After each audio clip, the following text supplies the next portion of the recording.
বাবা, এই দেখো মা, তোমার সাথে ধোঁকা দিচ্ছে।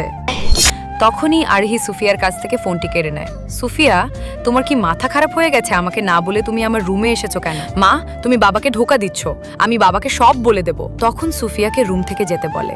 তখনই রবিন ফোন দেয়। Hello baby. সুফিয়া ফোন করেছিল। কোন প্রবলেম হয়েছে সুফিয়া? মনে হয় একটু বাহিরে বেবি, তোমাকে অনেক মিস করতেছি, তোমারে অনেক দেখতে ইচ্ছে হচ্ছে। ওকে বেবি, আমি অফিসে কাজ শেষ করে আসতেছি 2 দিন পর। বাই। বাবা, তুমি এসেছো? জুয়েল, রবিন 2 দিন পরে আসার কথা ছিল। আরে তুমি পরে চিন্তা করো, আগে যাও বাহিরে।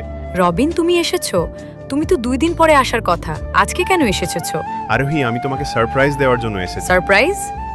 কি জন্য? সুফিয়া তোমার মাকে আগে সারপ্রাইজটা দিয়ে দেয়, অনেক খুশি হয়ে যাবে। রবিন, তুমি আগে ফ্রেশ হয়ে যাও, তোমার জন্য আমি নাস্তা রেডি করতেছি, তারপর তুমি আমাকে সারপ্রাইজ দিও।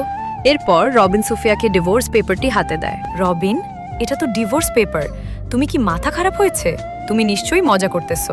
মজা আমি তোমার সাথে করছি না, মজা তুমি আমার সাথে করতেছো। জুয়েলকে বাইরে আসতে বলো, না হলে আমি পুলিশের হাতে তুলে দিব। আল্লাহর এই সুন্দর নামটি দেখে যে ভিডিওতে লাইক করে চ্যানেলটি সাবস্ক্রাইব করে দিবে, হে আল্লাহ তুমি তাদেরকে হজ করা তৌফিক দান করো। তখন আরিহি জুয়েলকে বের হয়ে আসতে বলে।